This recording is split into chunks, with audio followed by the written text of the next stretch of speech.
Hello guys, আসসালামু আলাইকুম। আমি আপনাদেরকে এখন দেখাতে যাচ্ছি দেশি মুরগির বাচ্চা। এই মুরগিগুলো আমি মুরগি দিয়ে বাচ্চা তুলিয়েছি। বাচ্চা তোলানোর পর আমি বোর্ডিংয়ে নিয়ে এসে পড়েছি।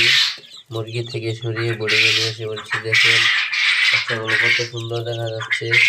বাচ্চাগুলো খুব সুন্দর করে খাচ্ছে। বাচ্চাগুলোর বয়স আজকে 2 দিন।